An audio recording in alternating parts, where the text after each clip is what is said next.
Brenda is my director this morning. We'll ask her if we do have any feedback that's coming. Okay, so as we continue to wait for you to text in and also contribute to our ongoing discussion, by the way, if you are seeking also for solutions, let us know. We'll put you in touch with our panelists. But for now, welcome back, gentlemen and lady. Quite the debate we have here. And Dorcas, again, I'll start off with you because I remember even with the outgoing CS Mutahi Kagwe talking during World No Tobacco Day, he was talking about the issue of tightening loopholes to combat tobacco consumption. So speaking from the ministry's perspective, you know where the loopholes are. What is stopping us from getting the reduction and the dependency down? Now that you're in the ministry, tell us. Okay, may I give you a background that the Tobacco Control Act is comprehensive. Okay. And you don't control tobacco consumption from one aspect only of consumption. You have to target supply of these products, that is from the manufacture, distribution, even growing.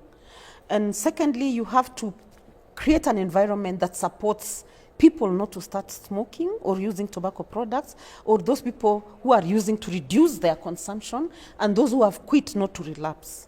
So we have many interventions. One of them is increase of creation of awareness, first of all, on the harmfulness of these products, so that people can be convinced to stop taking or not to start.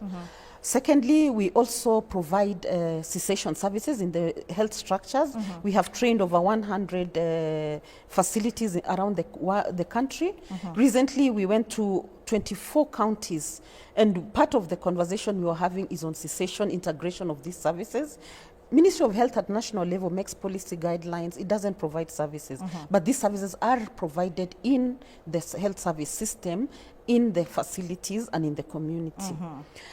We also have increased we have banned completely to promotion, advertising and sponsorship of tobacco products, and talking about it even on TV and promoting some product classified as a tobacco product like electronic cigarettes is actually illegal.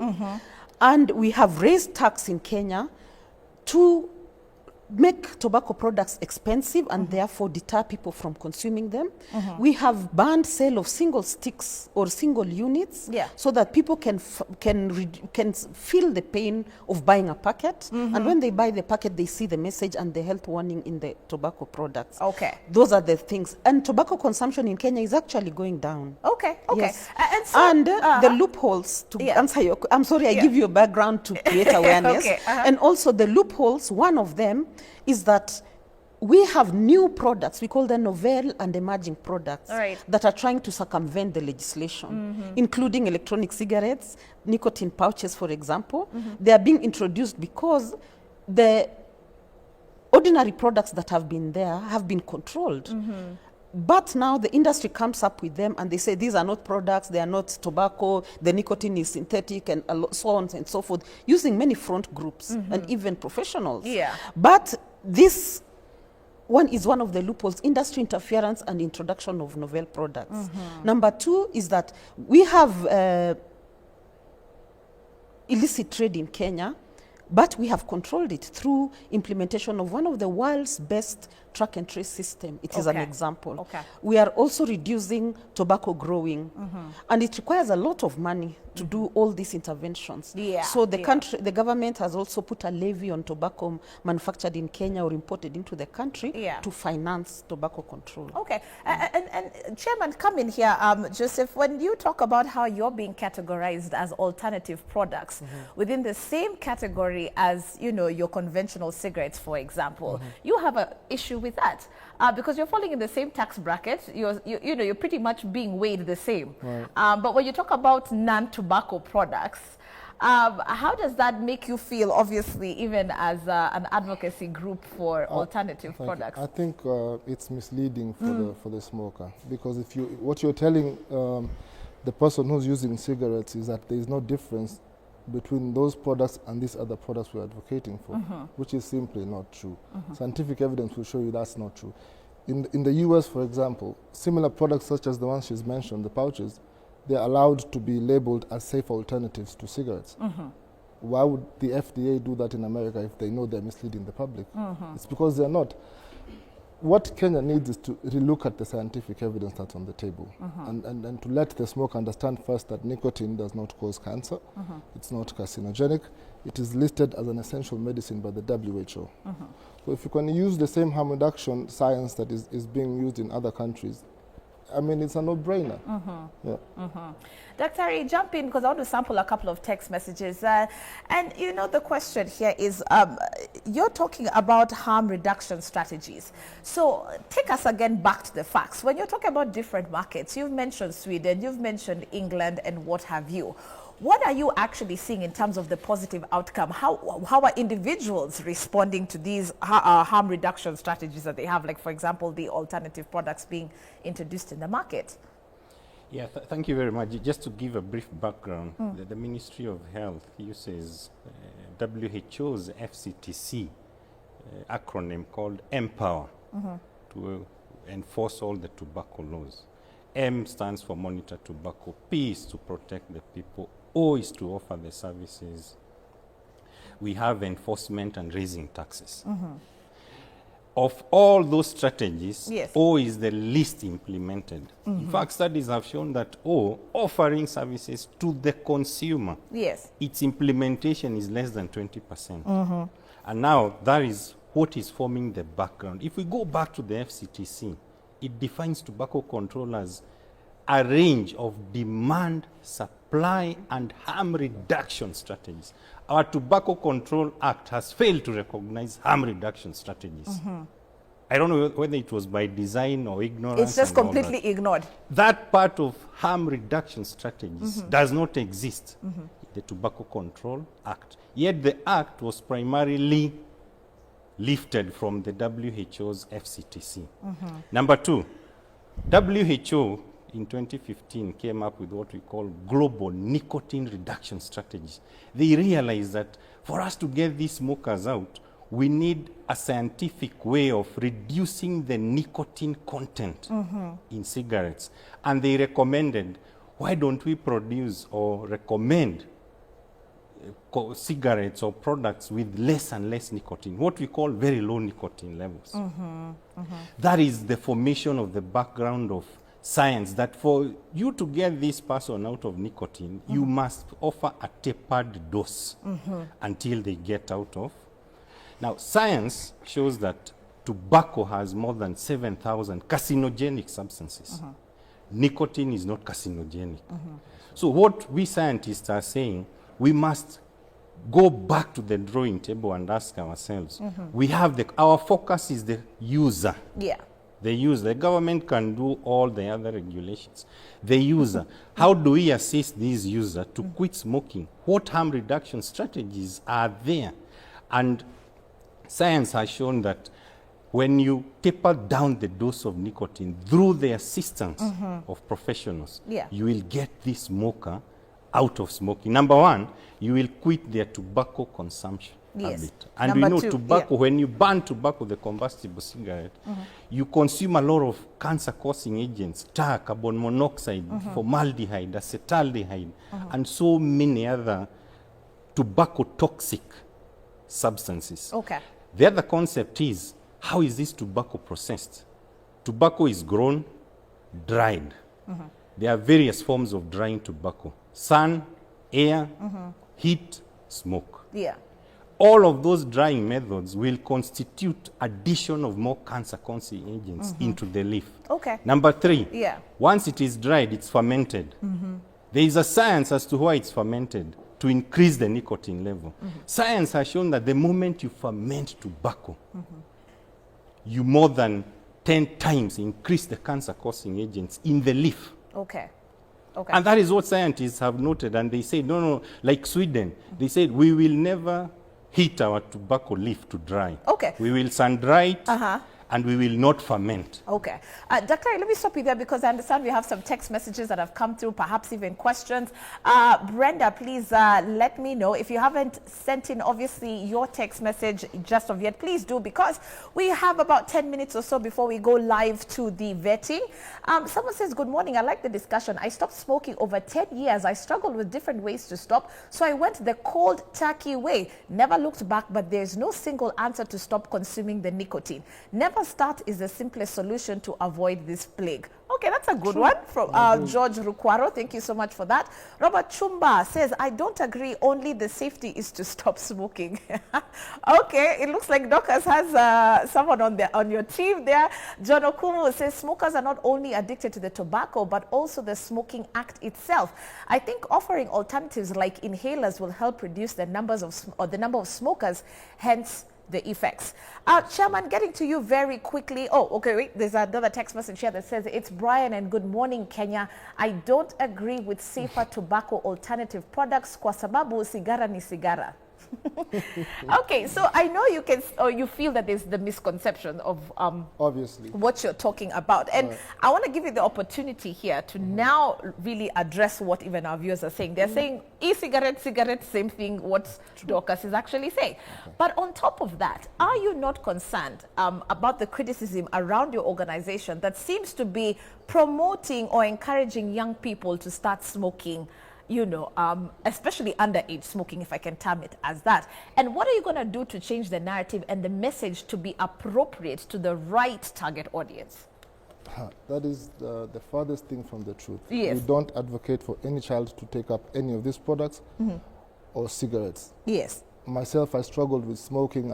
I had been smoking for 17 years, and it was with the help of these products that I quit. Oh. Yeah. Okay. So what I want the smoker to understand is that it's the burning of the tobacco that releases chemicals into your body.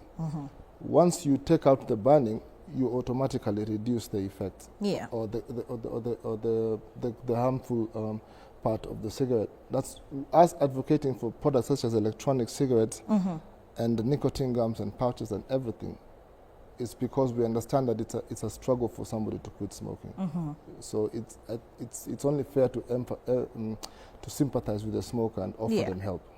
In Kenya here, the cessation services she's talking about, it's just a phone call. You call to, I think, Nakada or something. It doesn't help. I've tried all those, and for someone like myself and hundreds of others outside, it's products such as this that normally help someone quit smoking. And it's a process. It's not a one-day affair. It's a process, yeah. Okay. Getting back to you, Dorcas, very quickly, what do you think really needs to be done in the fight, okay, to reduce the dependency, the demand for it? What are the terminologies, the percentages, if you will, of the chemicals or the messaging that needs to be reconfigured to get this message home? For someone not to start or for someone to quit. So what's the game plan here? Thank you very much, Shiko. And I really am proud of Kenyans this morning because the messages we have been saying, it shows us that really they are getting our message. And we should continue to say that to convince everyone not to start. That is really the message. And those who are consuming to quit, not to switch to other products. I would like to clarify something. The advocates of new products, novel tobacco products, including electronic cigarettes, keep saying it only has nicotine. No, it has a lot of other chemicals. And even the current studies, including the study Dr. is quoting, mentioned that we cannot assume the risk of e-liquids which are used in electronic cigarettes, and they say they have not been long enough to study the effects. That same study you're talking about, those are the findings. In the UK, they did studies and even found that as young as 11-year-old children are consuming these products. And even those studies, they took biomarkers or samples in the blood of the people who consume these products. They found that those who are exposed, they found it existing in their bodies and it was harmful to them. They also found that there were biologic findings, changes in the body, but they did not reveal what it was. They said they needed more studies to verify. And they found that nicotine that is in these products is addictive, equally addictive. It is nicotine, and nicotine is the most addictive substance.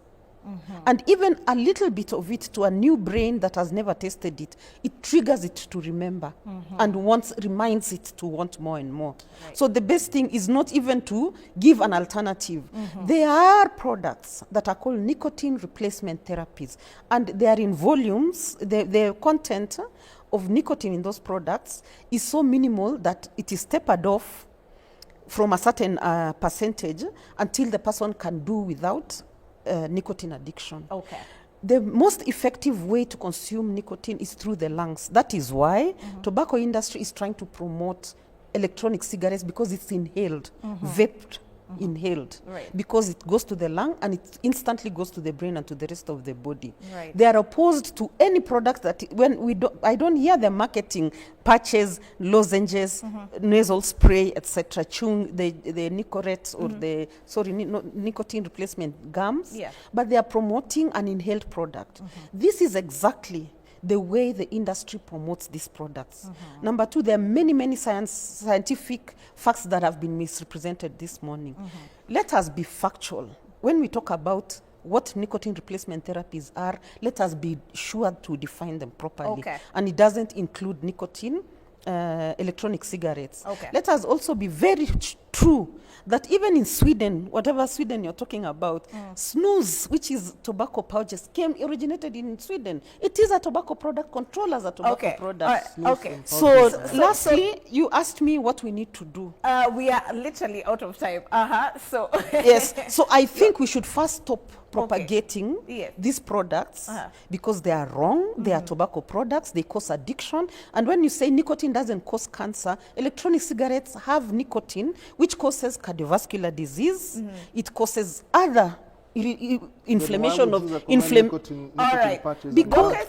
They also have nicotine in them. No, but in very low levels, and through absorption through What's the the skin level and the of gum nicotine? is very low, that all it right, doesn't cause addiction. Dorcas, you've had your parting shot, and I think Kenyans have had you. So my Daktari, parting your- shot, don't start.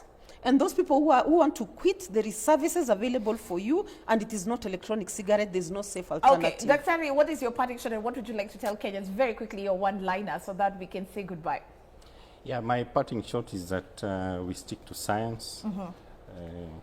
These alternative products have been shown to be 95% safer than combustible cigarette, and they can be used. Public Health England has actually used these products to assist their smokers.